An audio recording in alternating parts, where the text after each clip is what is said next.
حضرت ابی ہریرہ رضی اللہ تعالیٰ عنہ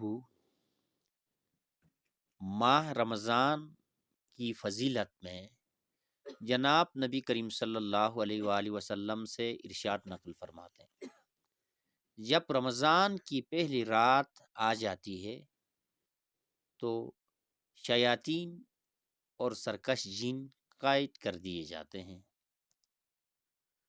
جہنم کے دروازے بند کر دیے جاتے ہیں، کوئی ایک دروازہ بھی کھلا نہیں رہتا ہے، اور جنت کے تمام دروازے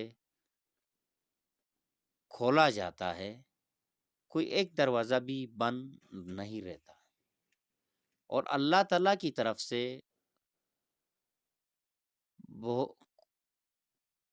بہت سے لوگ جہنم سے آزاد کر دیے جاتے ہیں۔ ندا لگانے والا فرشتہ ندا لگاتا ہے کہ اے خیر کے طلبگار، خیر کی طرف متوجہ ہو جا، بڑھ جا، اور اے شر کے طلبگار، شر سے رک جا۔ رمضان المبارک کی ہر رات یہی معمول رہتا ہے۔ اس حدیث شریف میں رمضان المبارک کے فضائل میں سے 3 اہم ترین فضیلتوں کا بیان ہو رہا ہے۔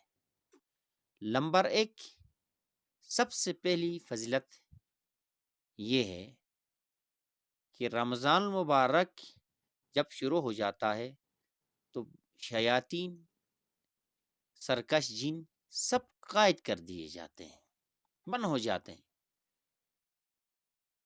جس کی وجہ سے بنسبت دیگر مہینوں کے رمضان المبارک میں لوگ عبادات کی طرف زیادہ متوجہ رہتے ہیں، ذکر، فکر، توبہ، استغفار کا اہتمام کرنے لگ جاتے ہیں۔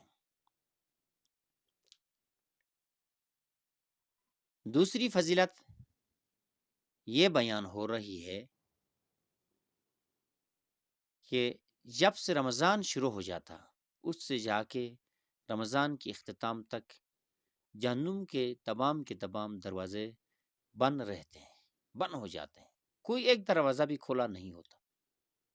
تیسری بڑی فضیلت اس حدیث مبارکہ میں یہ بیان ہو رہی ہے کہ جنت کے تمام دروازے کھلے رہتے ہیں، کوئی ایک دروازہ بھی بند نہیں ہوتا، سب کے سب کھولے جاتے ہیں۔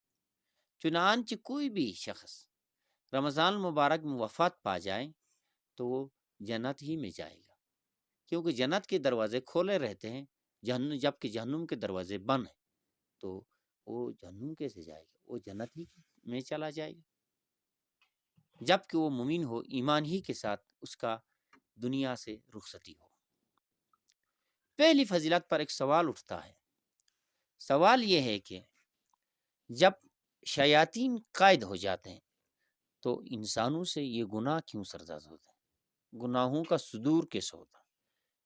دیہاتوں میں دیکھنے میں نظر آتا ہے کہ جھگڑے، لڑائیاں، یہ فسادات وغیرہ، حتیٰ کہ قتل، غارت غاری دیگر مہینوں کی بنسبت رمضان میں ہو جاتے ہیں، آپس میں لڑتے ہیں، گھروں میں لڑائیاں ہوتی ہیں، بازاروں میں لڑائیاں ہوتی ہیں، مسجدوں میں لڑائیاں ہوتی ہیں، کمروں میں لڑائیاں ہوتی ہیں۔ اس کی وجہ کیا؟ جبکہ شیاطین بن اس سوال کے 3 جوابات ہیں۔ نمبر 1، اگرچہ شیاطین قائد ہو جاتے ہیں لیکن 12 مہینے شیاطین انسان کو جوش دیتے ہیں، گرم کر کے رکھ دیتے ہیں، جس گرمائش کی بنا پر اس مہینے میں اگرچہ شیاطین بند ہوتے ہیں لیکن پھر بھی لوگ گناہوں میں مبتلا ہو جاتے ہیں، جس گرمائش کی وجہ سے گناہوں کا صدور ہو جاتا ہے۔ جیسے پانی کو ابالنے چولہے پر جب ابل رہا ہوتا، سخت اس کو جو جوش مار رہا ہوتا، چولہے سے پانی کو برتن سے نیچے جب رکھ دیا جائے تب بھی تھوڑی دیر تک وہ سلن اور وہ پانی ابلتا رہتا ہے۔ وہ جو چولہے کے اوپر جب انتہائی سخت گرمائش ہوتی ہے، اس گرمائش کی وجہ سے تھوڑی دیر تک نیچے چولہے سے اتارنے کے بعد میں بھی پانی جوش مارتا رہتا۔ تو یہی مثال یہاں بھی ہے، اس جیسے کہ 11 مہینوں میں جب انسان کو شیاطین جوش دے کر رکھتے ہیں تو اس جوش کی وجہ سے، اس گرمائش کی اثر کی وجہ سے اب رمضان المبارک میں بھی وہ گناہوں میں مبتلا ہو جاتے ہیں اور ان سے گناہوں کا صدور ہو جاتا ہے۔ دوسرا جواب یہ ہے کہ جب کہ بڑے بڑے جو شیاطین ہوتے ہیں، لیڈر قسم کے ہوتے ہیں، وہ سب قائد ہو جاتے ہیں، لیکن چھوٹے چھوٹے رضاکار کھلے رہتے ہیں، وہ لوگوں کو گناہوں پر ابھارتے ہیں اور ان کی لغزشوں کی وجہ سے، وسوسوں کی وجہ سے انسانوں سے گناہوں کا صدور ہو جاتا ہے۔ مومن انسان سے بھی گناہوں کا صدور ہوتا ہے اور گناہوں میں لوگ مبتلا ہو جاتے ہیں۔ تیسرا جواب یہ ہے، جو انسانوں سے گناہوں کا صدور ہوتا ہے وہ نفس شیاطین کے ابھارنے پر نہیں ہوتا، بلکہ اس کے ساتھ نفس امارہ بالسوء بھی ہے۔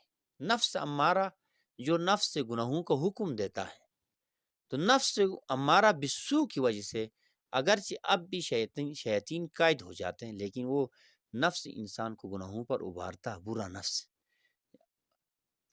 اسی کی وجہ سے رمضان المبارک میں نفس امارہ بالسوء کے حکم کی وجہ سے گناہوں کا صدور ہو جاتا ہے۔ اللہ رب العزت ہم سب کو گناہوں سے محفوظ رکھیں، دور رکھیں۔ چوتھی بڑی فضیلت اس حدیث شریف میں رمضان المبارک کی فضیلت یہ بیان ہو رہی ہے کہ رمضان المبارک کی ہر رات کو بہت سے لوگوں کو جہنم کی سے آزادی ملتی ہے، اللہ تعالیٰ کی طرف سے آزادی ملتی ہے، اللہ آزادی دے دیتا ہے۔ اللہ رب العزت مجھے اور آپ کو، سامعین، مخاطبین، سب کو اللہ رب العزت ان لوگوں میں سے شامل رکھیں، شامل کر دیں کہ جن کو رمضان مبارک میں جہنم سے آزادی ملتی ہے۔ یہ کتنی بڑی فضیلت ہے۔